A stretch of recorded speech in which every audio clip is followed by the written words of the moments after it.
All right, so example 3 says find the equation line of reflection that maps triangle JKL, which is this triangle, to its image J prime, K prime, L prime, the red one.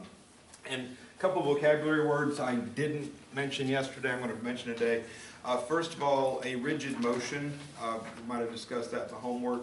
A rigid motion is just a way of taking some sort of a polygon, line, whatever, geometric shape, and moving it in some way, shape, or form in order to create the exact same picture somewhere else. So this guy is exactly the same as that guy, it's just been reflected.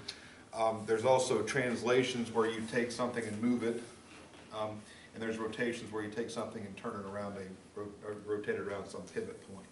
So those are all rigid motions. The size, shape, angles, everything's the same in the picture, it's just somewhere else. Those are rigid motions. The original picture is called the pre-image, and the new picture is called the image. And we did talk about all the priming of things, making sure everything gets labeled yesterday, right? So if we're taking a look at this picture, and I see that JKL is up there on the top left, and J prime, K prime, L prime is down the bottom right, I can see it's been reflected. It's told reflection. We know it's reflected, but I'm thinking the line of reflection is somewhere kind of through here somewhere, right? Just considering how mirrors work.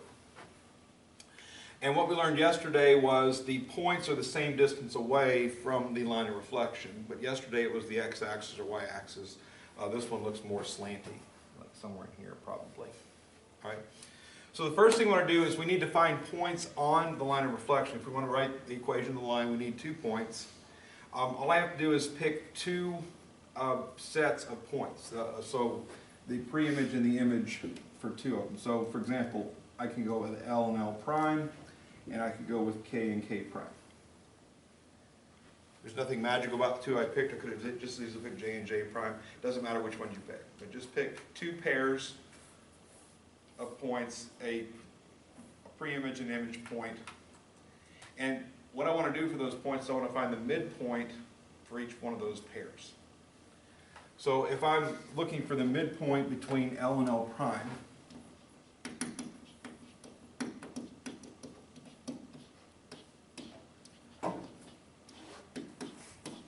I want to know the coordinates of L and L prime to do that. So what are the coordinates of point L? 1, 3. What are the coordinates of L prime? 3, 1. Okay. So the midpoint formula, if you recall, the x coordinate of the midpoint is the first x plus the second x divided by 2. The y coordinate of the midpoint is the first y plus the second y divided by 2. Okay. You average the x's, you average the y's. So x sub 1 is 1, x sub 2 is 3, so the x coordinate of my midpoint is going to be 1 plus 3 over 2, which equals 2. 1 plus 3 is 4, 4 divided by 2 is 2.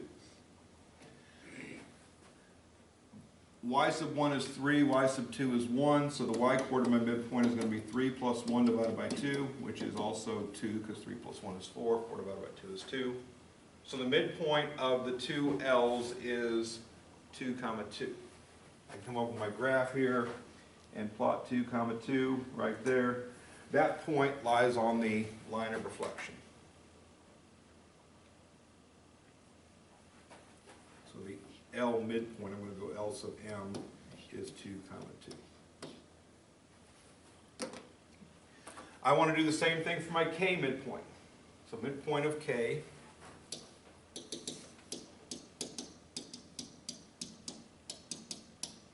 and K prime.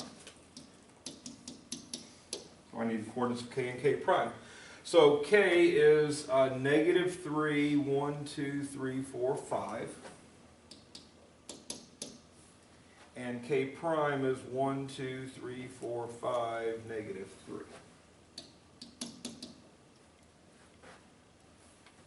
So the x coordinate of my midpoint for K is going to be x sub 1 plus x sub 2. That's negative 3 plus 5 over 2. Negative 3 plus 5 is 2. 2 divided by 2 is 1. The y coordinate of the midpoint for K is going to be y sub 1 plus y sub 2. That's 5 plus negative 3. divided by 2. 5 plus negative 3 is equal to 2. 2 divided by 2 is 1. So the K midpoint is going to be 1, 1. So this point is my midpoint for the Ks.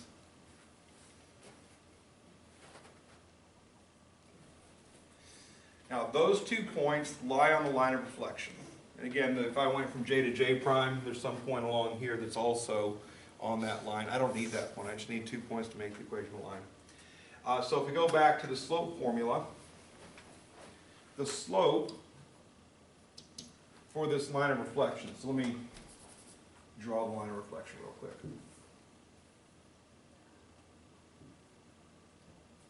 Let's make it purple.